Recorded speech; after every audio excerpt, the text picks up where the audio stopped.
Ela declarou: se você não gosta de como eu ajo, ali está a porta. Quando confrontei seu flerte, eu respondi: obrigado pela sugerência. Então fiz algo que mostrou a ela como tudo ficou vazio sem mim. Bem, deixa eu te contar exatamente como essa bagunça toda começou. Era uma sexta-feira à noite no centro de Florianópolis, e estávamos no Cobre Pub, um bar descolado, comemorando o aniversário da minha colega de trabalho Fernanda. Eu tinha nos levado no meu Honda Civic, paguei nosso jantar antes, e já estava no terceiro chopp do que pensei que seria uma noite divertida com a Isabela. Ela estava linda naquela noite, usando um vestido preto que marcava suas curvas perfeitamente, e lembro de me sentir orgulhoso de ser o cara que entrou com ela. Essa sensação não durou muito tempo. A primeira bandeira vermelha me atingiu como um caminhão quando nos aproximamos do bar para pedir nossa segunda rodada. Mateus, o bartender, era um cara alto com cabelo perfeitamente arrumado e um daqueles sorrisos confiantes que pareciam dizer que ele sabia exatamente o quão bonito era. Quando a Isabela se inclinou sobre o balcão para fazer nosso pedido, eu vi seus dedos traçarem o antebraço dele enquanto falava. 2 caipirinhas, por favor, ela disse, e lá estava, aquela risada. Não a risada normal dela, mas a especial. Aquela que soava como sinos de vento misturados com mel puro. Exatamente a mesma risada que ela usou no nosso primeiro encontro 2 anos atrás, quando eu contei uma piada besta sobre senhas de Wi-Fi. Meu estômago despencou porque eu conhecia essa risada intimamente. Era a risada de cantada dela, e ela estava usando com outro cara. Fiquei ali parado segurando minha carteira, me sentindo um idiota, vendo minha namorada dar para outro homem a mesma energia que me fez me apaixonar por ela. Muito obrigada, ela ronronou, deslizando uma gorjeta de R$ 20 para ele em bebidas que custaram R$ 12 no total. Os olhos do Mateus brilharam como árvore de Natal. Sem problema, linda. Eu sou o Mateus, aliás. Ele estendeu a mão para um cumprimento que durou exatamente 4 segundos a mais do que deveria. Eu contei.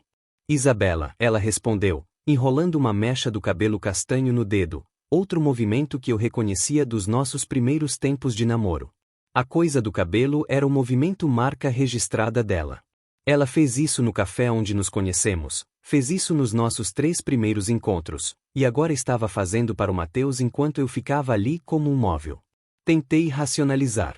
Talvez ela estivesse só sendo simpática. Talvez eu estivesse interpretando demais. Mas então aconteceu de novo 20 minutos depois, quando ela voltou para buscar outra rodada, e vi exatamente a mesma performance se desenrolar. O tocar no braço, o brincar com o cabelo, a risada especial. Mateus estava adorando, se inclinando mais por cima do balcão, fazendo contato visual desnecessário, e fazendo perguntas sobre o trabalho dela como designer gráfica. Que criativo, ele disse, e ela praticamente brilhou com a atenção. Sempre admirei o pessoal artístico. Na terceira vez que aconteceu, não consegui mais fingir. Era para estarmos comemorando o aniversário da Fernanda, mas a Isabela continuava gravitando em direção àquele bar como uma mariposa para a chama. Eu havia sido o namorado perfeito a noite toda, segurei o casaco dela, elogiei o vestido, apresentei ela para os meus colegas, me certifiquei de que ela estava se divertindo. Até dirigi 40 minutos fora do meu caminho para buscar o sushi favorito dela para jantar antes de sairmos porque ela mencionou que estava com vontade. E ali estava ela, dando ao Mateus a experiência completa da Isabela enquanto eu assistia das arquibancadas. A pior parte nem era a cantada em si. Era o jeito que ela olhava para ele. Os olhos dela brilhavam com esse interesse genuíno e empolgação que eu não via direcionados para mim há meses. Quando foi a última vez que ela me olhou assim? Quando foi a última vez que ela tocou meu braço com essa mesma energia elétrica? Não conseguia lembrar, e essa percepção me atingiu mais forte do que qualquer quantidade de cantada óbvia poderia ter feito. Fiquei ali parado naquele bar lotado, cercado pelos sons de risadas e copos batendo, vendo minha namorada voltar ao modo caçadora com outro homem. O mesmo modo caçadora que me capturou 2 anos atrás. Os mesmos movimentos, a mesma energia, o mesmo charme magnético que me fez acreditar que eu era especial. Só que agora estava percebendo que talvez eu nunca tenha sido especial. Talvez eu tenha sido apenas o cara que estava no lugar certo na hora certa quando ela estava procurando alguém para se estabelecer. E talvez, só talvez, ela estivesse ficando entediada com o estabelecido. Enquanto Mateus entregava a nossa terceira rodada de bebidas com outro sorriso megawatt, tomei uma decisão. Eu não ia ser o cara que fica no canto fingindo não perceber enquanto a namorada audicionava minha substituição. Eu ia falar alguma coisa. Eu ia traçar uma linha na areia. Só que não tinha ideia de que essa linha estava prestes a se tornar um abismo que engoliria nosso relacionamento inteiro. Então me aproximei dela depois que voltou da sua terceira sessão de cantada no bar, e mantive minha voz calma e controlada. Esperei até o Mateus estar ocupado com outros clientes e a puxei para um canto mais silencioso perto dos banheiros onde conseguíamos realmente nos ouvir. Ei, podemos conversar um segundo, eu disse, e ela imediatamente fez aquela cara defensiva como se soubesse exatamente o que estava vindo. Isabela, preciso falar sobre algo que tem me incomodado esta noite. Vi você tocar o braço do Mateus 3 vezes diferentes, brincar com seu cabelo enquanto conversava com ele, e usar aquela risada especial que você usava comigo. Eu te conheço, e sei quando você está cantando alguém. A reação dela foi imediata e explosiva. Ela revirou os olhos tão forte que pensei que poderiam ficar presos na parte de trás da cabeça. Ai, meu Deus, Henrique, você tá falando sério agora? Você tá sendo completamente inseguro e honestamente, não é nada atraente. O jeito que ela disse não é nada atraente me atingiu como um tapa na cara. Não era só desrespeitoso, era cruel. Não estou sendo inseguro, respondi, tentando manter minha voz firme. Estou sendo observador. Tem diferença entre ser amigável e o que você estava fazendo lá. Você tá dando para ele a mesma energia que você me dava quando nos conhecemos. Ela soltou uma risada amarga que não soava nada como a risada de cantada. E se eu estiver? Talvez eu seja naturalmente charmosa. Talvez seja assim que eu sou. Você sabia disso quando começou a namorar comigo. A lógica estava distorcida, mas continuei. Ser charmosa é uma coisa, mas ativamente cantar outro cara enquanto estou bem aqui é desrespeitoso. Me faz sentir invisível, como se eu não importasse. Foi aí que ela realmente se descontrolou. Sabe de uma coisa, Henrique? Você tá sendo absolutamente exaustivo. Não consigo nem ter uma conversa normal com alguém sem você analisar cada palavra e gesto como algum tipo de detetive. É sufocante. Ela cruzou os braços e me encarou com uma expressão fria que eu nunca tinha visto antes. Eu estava sendo amigável. É isso que pessoas normais fazem em festas. Conversam com outras pessoas. Riem. Se divertem. Mas aparentemente, você quer que eu sente num canto e só fale com você a noite toda como algum tipo de prisioneira. Senti minha mandíbula contrair. Não foi isso que eu disse. Não estou pedindo para você ser uma prisioneira. Estou pedindo para você respeitar nosso relacionamento e não cantar outros homens na minha frente. Tem uma diferença clara entre ser sociável e fazer o que você estava fazendo. Ela jogou as mãos pro alto exasperada. É exatamente disso que estou falando. Você tá tão paranoico e controlador que não consegue nem me deixar ser eu mesma. Você sabe o quão desgastante é ter que se preocupar constantemente se meu namorado vai ter um surto porque sorri para alguém? A palavra surto doeu porque eu tinha sido tudo menos dramático. Tinha me aproximado disso com calma, racionalmente, e ela estava me fazendo parecer algum tipo de lunático instável. Não estou tendo um surto, Isabela. Estou tentando ter uma conversa de adultos sobre limites. O fato de você estar ficando tão defensiva me diz que você sabe exatamente o que estava fazendo. O rosto dela se contorceu em algo feio. Limites? Você quer dizer suas inseguranças? Porque é disso que se trata realmente, não é? Você se sente ameaçado pelo fato de outros homens me acharem atraente. Você tem medo de que talvez eu perceba que posso arrumar coisa melhor. As palavras ficaram suspensas no ar entre nós como veneno. Senti algo dentro de mim mudar, como uma porta batendo. É isso que você pensa? Que pode arrumar coisa melhor? Ela deu de ombros, e esse gesto casual foi de alguma forma pior do que se ela tivesse gritado comigo. Só estou dizendo, talvez você devesse trabalhar seus próprios problemas em vez de tentar controlar os meus. Talvez se você fosse mais confiante, mais divertido, mais, sei lá, mais como você costumava ser, não estaríamos tendo essa conversa. Mais como eu costumava ser. As palavras ecoaram na minha cabeça. Quando eu parei de ser suficiente para ela? Quando se preocupar com nosso relacionamento virou um defeito de caráter? Então agora é culpa minha? Perguntei, e pude ouvir o cansaço se infiltrando na minha voz. O fato de você estar cantando outro cara é de alguma forma meu problema para resolver. Ela soltou outro suspiro exasperado. Henrique, cansei dessa conversa. Cansei do seu ciúme, das suas acusações, da sua necessidade constante de fazer tudo sobre você. Se você tá tão infeliz com como eu ajo, se você tá tão miserável estando comigo, então aqui vai uma dica, ali tá a porta. Ninguém tá te forçando a ficar. Ela gesticulou em direção à saída com um movimento teatral da mão. Talvez você devesse usá-la. O silêncio que se seguiu foi ensurdecedor. Mesmo com a música e as conversas da festa, eu conseguia ouvir meu próprio batimento cardíaco nos ouvidos.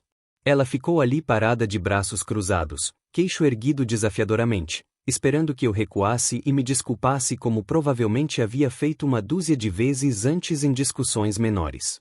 Mas algo era diferente desta vez. Algo havia se quebrado dentro de mim quando ela sugeriu que eu não era bom o suficiente, quando ela transformou minhas preocupações legítimas sobre o comportamento dela em defeitos de caráter que eu precisava consertar. Olhei para ela ali parada, essa mulher que eu havia amado por 2 anos, e percebi que ela estava certa sobre uma coisa. Sabe de uma coisa, Isabela? Obrigado pelo lembrete. Peguei meu celular e cancelei nosso Uber para mais tarde. Acho que vou usar essa porta sim. A expressão dela mudou instantaneamente de desafiadora para confusa. Peraí, o quê? Henrique, eu não quis dizer, mas eu já estava indo embora, deixando ela ali parada naquele canto perto dos banheiros, provavelmente se perguntando se eu estava realmente falando sério. Eu estava. Pela primeira vez em meses, eu estava completa, cristalina e claramente falando sério. A volta para casa foi o momento mais claro que minha cabeça esteve em meses. Não acelerei, não freiei bruscamente, nem sequer aumentei o som. Apenas dirigi pelas ruas de Florianópolis em completo silêncio, sentindo essa estranha sensação de calma me envolver. Só quando estacionei na garagem do nosso prédio que a realidade do que eu estava prestes a fazer me atingiu. Isso não era só sair de uma festa. Isso era sair de uma vida. Mas sabe de uma coisa? Eu estava pronto. Estava pronto há mais tempo do que havia admitido para mim mesmo. Entrei no nosso apartamento de 1 quarto, e digo nosso, embora o contrato de aluguel estivesse inteiramente no meu nome, e não hesitei. Fui direto para o guarda-roupa do quarto e peguei minhas 2 maiores malas. Sempre fui metódico, vinha com o território de ser administrador de sistemas de TI, mas isso era diferente. Isso era precisão cirúrgica alimentada por clareza absoluta. Comecei com minhas roupas, dobrando tudo direitinho, certificando-me de não pegar acidentalmente nada que fosse dela. Minhas camisas de trabalho, minhas calças jeans, meus tênis, minhas camisetas da faculdade das quais ela sempre reclamava. Para as malas foram. Depois me dirigi ao banheiro e reuni meus produtos de higiene, minha escova de dentes elétrica, minha solução para lentes de contato, meus frascos de remédio. Até peguei as toalhas boas, aquelas que eu havia comprado com meu próprio dinheiro antes de nos mudarmos juntos. Da sala, coletei meu videogame, minha coleção de DVDs antigos, meu notebook do trabalho, e a cafeteira que ganhei de aniversário. Desconectei meus carregadores de celular de cada tomada, enrolei os fios de extensão que havia comprado para o apartamento, e empacotei minha pequena caixa de ferramentas. Cada item que eu tocava era algo que havia comprado com meu próprio dinheiro, algo que me pertencia antes da Isabela ter entrado em cena. Era notável como grande parte da nossa vida compartilhada era na verdade apenas minha vida com ela como hóspede. Todo o processo levou umas 2 horas, e me senti como se estivesse desarmando uma bomba. Um movimento errado, um momento de dúvida, e eu poderia mudar de ideia. Mas não queria mudar de ideia. Queria seguir em frente de uma vez por todas na minha vida. Queria parar de ser o cara que engolia o orgulho e pedia desculpas por ter sentimentos. Enquanto empacotava, comecei a cuidar dos assuntos práticos. Entrei na nossa conta compartilhada do Netflix no meu notebook e mudei a senha. Depois fiz o mesmo com Globoplay, Amazon Prime e Spotify. Liguei para a operadora de internet e agendei o cancelamento para o fim do mês. Fiz o mesmo com a empresa de TV a cabo. Até liguei para a companhia de luz para transferir o serviço para fora do meu nome. A Isabela nunca havia cuidado de nenhuma dessas contas porque dizia que era ruim com contas e contas básicas. Acabou que ela era só ruim em assumir responsabilidade por qualquer coisa. O tempo todo que estava fazendo isso, meu celular estava vibrando com mensagens cada vez mais frenéticas dela. As primeiras eram típicas da Isabela, tentando minimizar o que havia acontecido. Henrique, você tá sendo ridículo. Volta para a festa. Depois escalaram para a confusão. Você tá falando sério que não vai me responder? Onde você foi? Quando estava carregando meu carro com a segunda mala, ela estava em modo pânico total. Henrique, desculpa ter dito essas coisas. Estava só frustrada. Podemos por favor conversar sobre isso como adultos? Não respondi nenhuma delas. Estava ocupado demais executando meu plano. O passo final foi o bilhete. Sentei na mesa da cozinha onde havíamos tomado café da manhã juntos naquela mesma manhã, e escrevi com minha letra mais caprichada: você estava certa. A porta estava bem ali, e eu a usei. O apartamento está pago até o fim do mês. Depois disso, é problema seu. Todos os serviços básicos e de streaming estão sendo cancelados ou transferidos. Só peguei o que me pertence. Boa sorte. Deixei no balcão da cozinha, bem ao lado de onde a cafeteira já não estava mais. Quando estava saindo do prédio às 2h47 da manhã, meu celular tinha 17 chamadas perdidas e 43 mensagens de texto. Ainda não olhei nenhuma delas. Eu tinha para onde ir. 3 semanas antes, me ofereceram uma promoção no trabalho que vinha com uma realocação temporária para o escritório satélite da nossa empresa do outro lado da cidade. Era um projeto de integração de sistemas que duraria 6 meses, e eles ofereceram me colocar numa moradia corporativa. Eu estava planejando recusar porque achei que a Isabela reclamaria de eu trabalhar mais horas e ficar mais longe. Mas nunca cheguei a contar para ela sobre a oferta. Agora, parecia que o universo havia me entregado uma rota de fuga perfeita. Dirigi direto para o complexo de moradia corporativa, um prédio bacana de apartamentos mobiliados na área do centro tecnológico. Havia ligado para meu supervisor Fábio no caminho, sim, às 3 horas da manhã, e disse que estava pronto para aceitar a promoção e a moradia. Ele ficou confuso, mas me apoiou, provavelmente imaginando que eu havia tido algum tipo de drama de relacionamento. Ele não estava errado. Enquanto carregava minhas malas para meu novo apartamento estúdio mobiliado, meu celular ainda vibrava sem parar. Isabela havia passado de desculpas para raiva. Não acredito que você tá fazendo isso por causa de nada. Você tá sendo completamente imaturo. Depois de volta ao desespero. Henrique, por favor, eu te amo. Preciso de você. Eu estava errada, tá bom? Admito. Só volta para casa. Mas eu não estava voltando para casa. Eu já estava em casa. Conectei meu carregador de celular, configurei meu notebook do trabalho na mesinha, e finalmente olhei o tsunami de mensagens que ela havia enviado. Agora eram 57 delas, variando de raivosas a suplicantes a confusas a manipuladoras. A última, enviada há apenas 10 minutos, dizia simplesmente: Henrique, tô com medo. Por favor, não me abandona. Desliguei meu celular e fui dormir no meu apartamento novo, na minha vida nova, pela primeira vez em 2 anos sem a voz da Isabela no meu ouvido me dizendo o que eu estava fazendo errado. O silêncio estava absolutamente lindo. Nas próximas 3 semanas, a campanha da Isabela para me reconquistar foi como assistir alguém tentar cada chave de um chaveiro numa porta que já havia sido permanentemente trancada. Primeiro veio a fase de bombardeio de amor.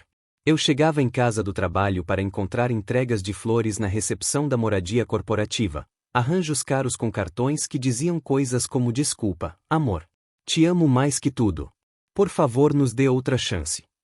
O segurança começou a fazer piadas sobre minha admiradora secreta. Joguei todos os buquês no lixo sem ler os cartões depois dos primeiros. Depois ela mudou para a abordagem prática, que honestamente foi mais insultante que as flores. Henrique, não consigo pagar o aluguel sozinha. A conta de luz tá R$ 200 este mês. Preciso da sua ajuda. Somos uma equipe, lembra? Essas mensagens vinham diariamente, às vezes de hora em hora. Ela alternava entre me lembrar de contas e obrigações do aluguel, nenhuma das quais era realmente minha responsabilidade já que eu havia cuidado dos cancelamentos adequadamente, e tentar me fazer sentir culpado por a abandoná-la. A manipulação através de amigos mútuos foi provavelmente o movimento mais previsível do manual dela. De repente, estava recebendo mensagens de pessoas que mal conhecia me dizendo que deveria resolver as coisas com a Isabela, que ela estava realmente sofrendo e só precisava de alguém para conversar. Meu amigo Fábio, que havia assistido todo esse drama se desenrolar, finalmente me contou o que realmente estava acontecendo. Cara, ela tá ligando para todo mundo que a gente conhece, chorando sobre como você a deixou sem casa e de coração partido por nada. Ela tá se pintando como vítima de algum tipo de abuso emocional. Foi aí que soube que ela havia cruzado uma linha que não podia descruzar. Mas o universo tem uma forma engraçada de lidar com mentirosos, e a Isabela estava prestes a aprender essa lição da pior maneira. A coisa toda desmoronou quando ela cometeu o erro de falar mal de mim nas redes sociais. Ela postou essa história longa e dramática sobre ser abandonada por alguém que dizia me amar e como algumas pessoas não conseguem lidar quando o parceiro é naturalmente amigável e social. Ela fez parecer que eu a havia deixado porque ela sorriu para um estranho. O post recebeu muitos comentários de simpatia de pessoas que não conheciam a história toda. Mas então o Matheus, o bartender daquela noite, viu o post. E o Matheus, aparentemente, tinha consciência. Ele comentou publicamente: "Peraí, você não é aquela garota que me disse que estava solteira e planejando terminar com o namorado mesmo? Aquela que me deu o número e disse que estava finalmente pronta para se divertir um pouco?" A seção de comentários explodiu. As pessoas começaram a fazer perguntas. A história dela começou a desmoronar em tempo real. Meus amigos, que haviam ficado de fora até esse ponto, começaram a falar. Fernanda, cuja festa de aniversário havia sido a cena do crime, comentou: "Henrique foi nada além de respeitoso naquela noite. Você foi quem estava cantando o bartender enquanto ele ficava ali parado tentando curtir a noite." Até a Patrícia, colega de quarto e amiga instrutora de yoga da Isabela, começou a questionar a versão dela dos eventos. "Isabela, você literalmente ensaiou o que ia falar para chamar a atenção dele antes de sairmos do apartamento. Você disse que o Henrique estava ficando chato e que precisava de alguma emoção." Ver as mentiras dela desmoronarem nas redes sociais teria sido satisfatório se eu não estivesse tão ocupado prosperando na minha vida nova. A promoção havia se tornado 2 promoções. Meu supervisor ficou tão impressionado com meu trabalho no projeto de integração de sistemas que me ofereceu uma posição permanente como administrador sênior de sistemas com 20% de aumento salarial. Estava ganhando mais dinheiro do que já havia ganho na vida, e não tinha que gastar com alguém que criticava cada compra que eu fazia. Havia começado a frequentar a academia de novo, algo que parei de fazer porque a Isabela sempre reclamava do tempo que tirava dela. Reconectei com amigos da faculdade que havia perdido contato porque ela os achava chatos ou imaturos. Até comecei a sair com mulheres de novo, nada sério, apenas encontros para café e jantares casuais com mulheres que pareciam genuinamente interessadas em me conhecer ao invés de me moldar em outra pessoa. A diferença era da noite para o dia. Havia esquecido como era estar com alguém que não precisava constantemente que eu fosse diferente, melhor, mais divertido, mais tudo. 3 meses depois de ter saído daquele bar, a Isabela finalmente pediu para nos encontrarmos pessoalmente. A mensagem dela era diferente de todas as outras, mais curta, mais desesperada, mais real. "Henrique, por favor. Sei que estraguei tudo. Sei que te machuquei. Podemos por favor só conversar? Só uma vez? Preciso te ver." Contra meu melhor julgamento, concordei em encontrá-la num café em território neutro. Quando a vi entrar, mal a reconheci. Ela parecia exausta, estressada, como se não estivesse dormindo bem há semanas. O cabelo estava diferente, mais curto, menos arrumado. Não estava usando maquiagem, e suas roupas pareciam que ela havia pegado do chão. Ela se sentou na minha frente e imediatamente começou a chorar. "Henrique, desculpa. Desculpa muito, muito mesmo. Fui estúpida e egoísta e não te valorizei. Sei disso agora. Tenho estado miserável sem você. Não consigo comer, não consigo dormir, não consigo me concentrar em nada. Perdi 2 clientes freelancer porque não conseguia me concentrar nos projetos deles. Tô atrasada no aluguel, tô atrasada em tudo. Preciso de você. Fiquei ali sentado ouvindo ela chorar, e senti nada. Sem raiva, sem satisfação, sem vontade de consolá-la. Apenas nada. Isabela, disse calmamente, genuinamente lamento que você esteja sofrendo. Não desejo isso para você. Mas não posso te ajudar, e não quero voltar. Ela me olhou com olhos vermelhos e inchados. Mas eu te amo. Sei que não demonstrei direito, mas eu te amo. Podemos resolver isso. Podemos fazer terapia. Posso mudar, posso ser melhor. Balancei a cabeça. Não quero que você mude por mim. Quero que você seja feliz sendo quem você é. E quero ser feliz sendo quem eu sou. Não éramos felizes juntos, Isabela. Éramos apenas confortáveis. Tem diferença. Ela tentou discutir, negociar, barganhar, mas eu havia terminado.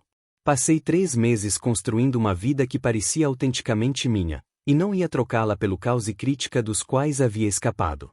Desejei o melhor para ela, paguei o café dela, e a deixei sentada ali naquele café. Nunca mais a vi. Às vezes a melhor vingança não é vingança nenhuma. Às vezes é apenas viver bem.